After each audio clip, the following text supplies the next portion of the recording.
Listen to jacked scientists. Those are the guys that are going to tell you, like, these are the foods that are actually good for you. These are the foods that, and almost everyone agrees. Sugar's terrible for you. Okay, I'll just have to come out swinging. Joe Rogan, no offense at all. You're the f***ing man, and my respect for you is at a super massive level.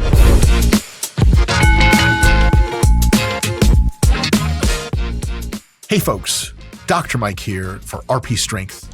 I am a longtime professor of sport and exercise science, am a competitive bodybuilder, and a competitive Brazilian Jiu-Jitsu grappler. And today I'll be reviewing the pharmaceutical, nutritional, and training approaches of the Mr. Joe Rogan, who is also a Brazilian Jiu-Jitsu practitioner, and I believe is a lot better than I am at it. Though he's not encumbered by the unathletic nature of being Jewish. Yeah, that's right, I said it. I hope we don't get canceled for that. Let's see what Joe Rogan is up to and see if we can't learn some shit. 3, 2, 1, Joe Rogan. One of the things that I love about kettlebells is that it promotes functional strength. It promotes the entire body moving as a unit, and that seems to apply very quickly to athletics. Yeah, kettlebells are pretty cool for that.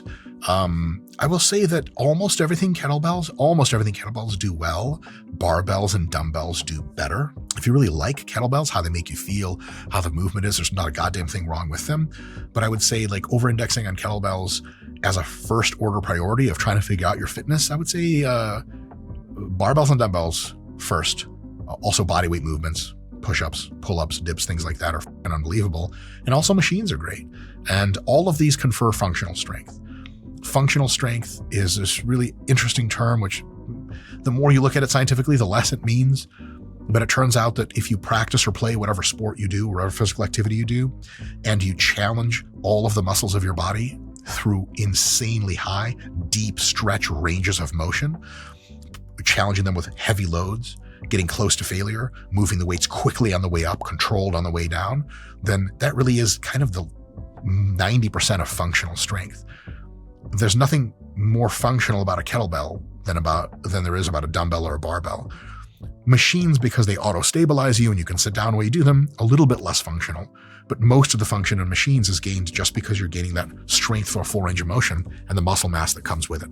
If you want to actually if you actually want to function in a sport context, you have to lift weights kind of in any way, kettlebells, dumbbells, free weights, machines, and then actually practice the sport so you can learn to use your newfound muscle and strength in the ways that make you functional in that sport.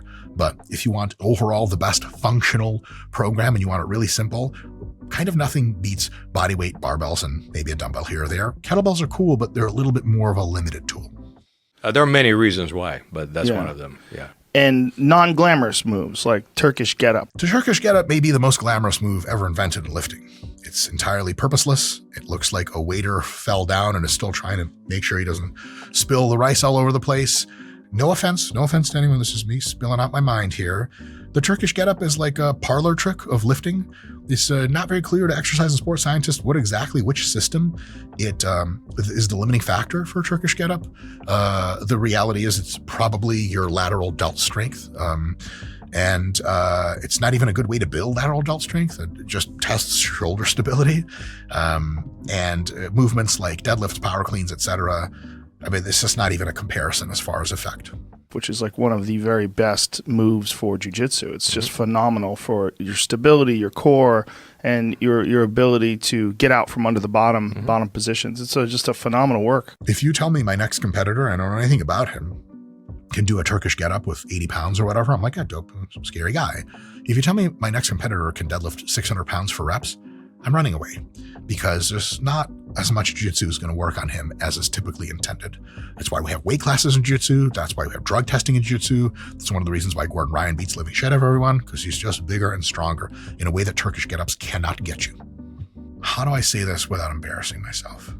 I've got really, really strong arms, but when I reach for stuff, sometimes it slips away from me because I got my forearms just aren't that strong. And so when I'm trying to bent roll a lot of weight and get really strong and jacked for jiu-jitsu to go hurt people, yeah, my back's getting a good workout, so are my shoulders and arms, but then the workout stops because I lose my grip. And this has been haunting me for years. And you know what? I finally did something about it, and I feel like a new man. And you know what that something is? I purchased Versa grips. What are VersaGrips, you say? It can't possibly be an ad read that literally makes Mike money. No way. No, wait, it's also that. VersaGrips, legit, no joke, guys, are unbelievable gripping tools that if you are limited on your pull-ups, on your bent rows, on your lateral raises, by how much you can grip versus how much your other muscles can move, you simply turn your VersaGrips around on that bar or dumbbell, and then your hand will snap off before that VersaGrip lets go. So if you want an awesome enhancement tool, especially if you're advanced, especially if you're really strong, especially if you get a lot of grip work from other stuff, VersaGrips are really awesome. We got a whole code for you to save money. There's links in the description. Do that shit. Now, back to our regular scheduling program. Yeah, but the testosterone. Yeah. Oh, Scott, what's this guy's name? Joey Diaz. What is he known for? I've seen his face everywhere. Comedy. He's a comedian and an actor. Comedian and actor, okay. He's in The Longest Yard. The last video, oh, I got you, that's right. The last video we reviewed was like the longevity shit, the Brian Johnson longevity video, and then I look at Joey Diaz's face and I'm like, that is not longevity. No offense. No offense. Yeah. All jokes, folks. All jokes here. I gotta get you side on this. Oh yeah, you should. I'm failing all those tests. Yeah, testosterone replacement therapy, hormone replacement therapy. I started doing all that when I was 40. Yeah, it makes a big difference. Makes a big difference. Yeah. TRT is cool. We have a whole video on this channel about should you use TRT? Is TRT right for you? I would highly recommend you watch it because I think it's pretty informative. We try it anyway. But the thing with TRT is that it can be absolutely transformational if you need it. But if you get your test levels back and they're totally normal, you probably don't need it. And one of two things will happen. You'll take it, you'll get all kinds of nasty side effects and waste your money. And you'll have to inject yourself all the time for no reason. Or you'll take the TRT and the injections are fine and everything's fine. It's not a bother, but kind of nothing will happen. So why are you taking it? TRT is awesome if you need it. A lot of folks ask me about TRT and I go, okay, so what were your testosterone levels when they were last measured? And they're like, yeah, like pretty average, but I'm like, what you mean, but motherfucker? If they're pretty average, bringing them up to average times 2 probably doesn't do a whole lot. If they're very low, bringing them up to average or beyond is going to do wonders for you. And many people hit what's called informally andropause when their natural testosterone production falls off in their late 30s and early 40s and sometimes mid 40s.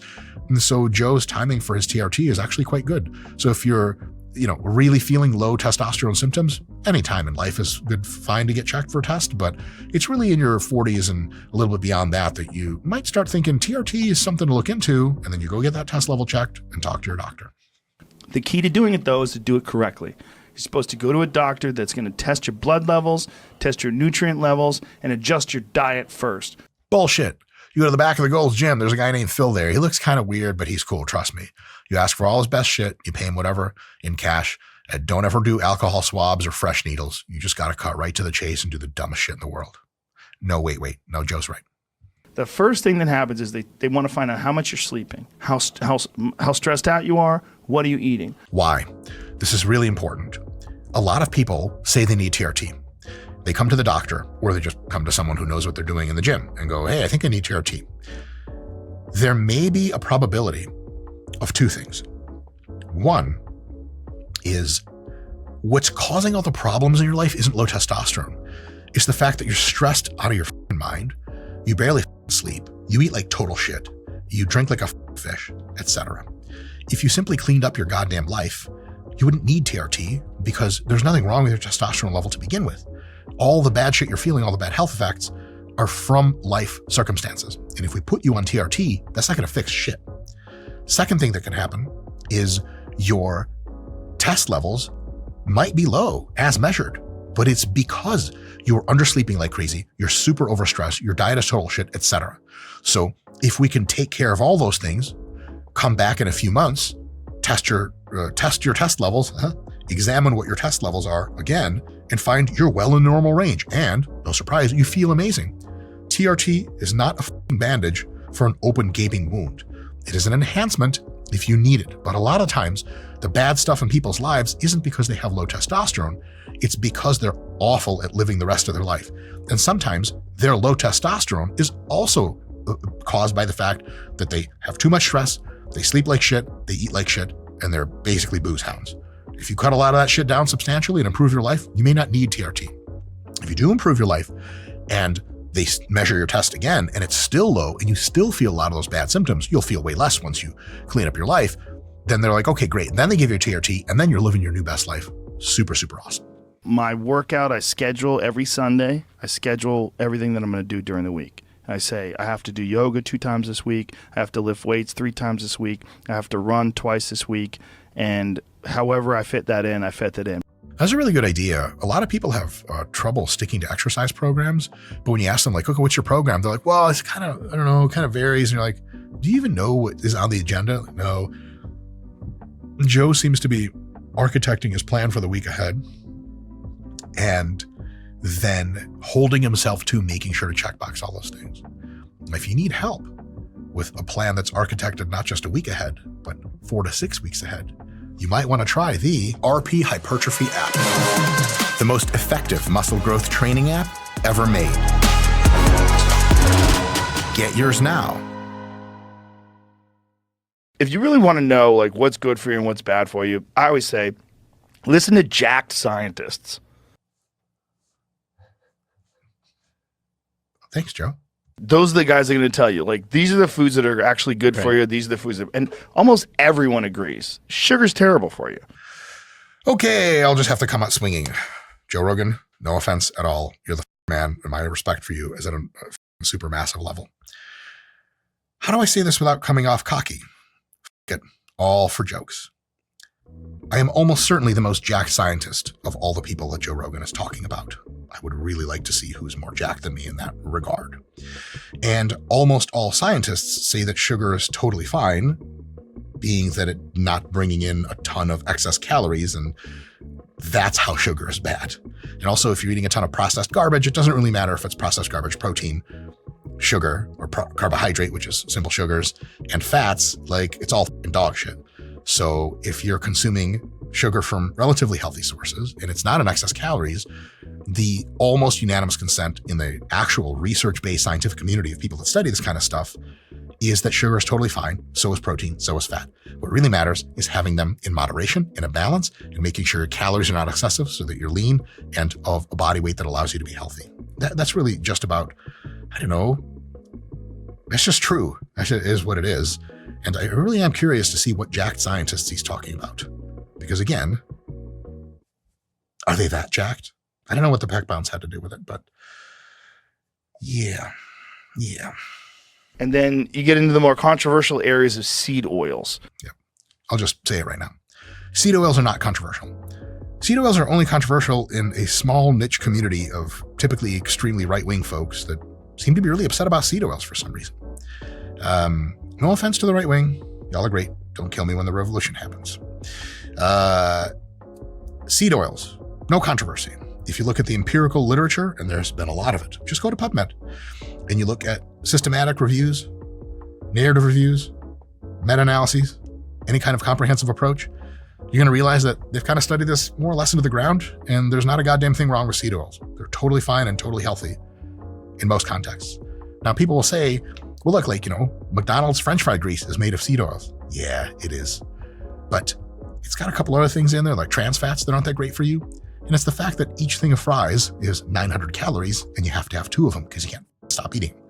That's the bad part, not the seed oils part. Folks, there is still more video to watch and more fun to be had and more things to learn, I hope. But there is an extended cut of this video with raunchy, nasty shit we just couldn't show you on regular YouTube. We have a members area for that also has tons of other cool stuff. It doesn't cost a ton of money, but it's great value. Click around, see if you like it. I wanted to get a full breakdown of Joe's. Is that Joe Rogan? Yes. Is that me? Dude, I get a lot of shit on my social media like, oh my God, it's Dana White. Like, excuse me, sir. Yes, you. Do you think all bald people look the same? I got it. It's parts of your brain that are missing. No big deal. I wanted to get a full breakdown of Joe's food program. It's almost all meat. Huh. A lot of jokes there. I'll shut up. Let's hear more about Joe's diet. My entire day was like 95% elk. I started back on the carnivore diet. Like one of the first things that I noticed, like almost immediately, was that I had an extra gear verbally. My energy levels are completely flat throughout the day. There's no crashes. Wow. There's no peaks and valleys. Yeah. The good thing is a carnivore diet can keep your energy levels relatively stable. The bad thing is the carnivore diet, how do I put this? Carbohydrates are the undisputed forever king of performance nutrition. You want to perform at your best in grappling, in lifting, in running, in doing whatever it is you do that takes lots of high intensity effort and focus and a huge physical demand. There is no replacing carbs. All the research is in, all the athletes are almost unanimous. Carbohydrates are king. So with a carnivore diet, you may have a steady stream of energy throughout the day, but it won't be your highest energy level that you're capable of.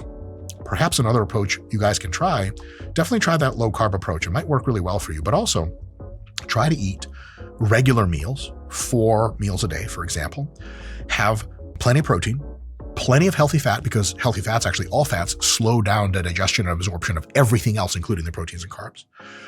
And make sure your carbs are relatively low glycemic, have high fiber, so veggies, fruits, and whole grains.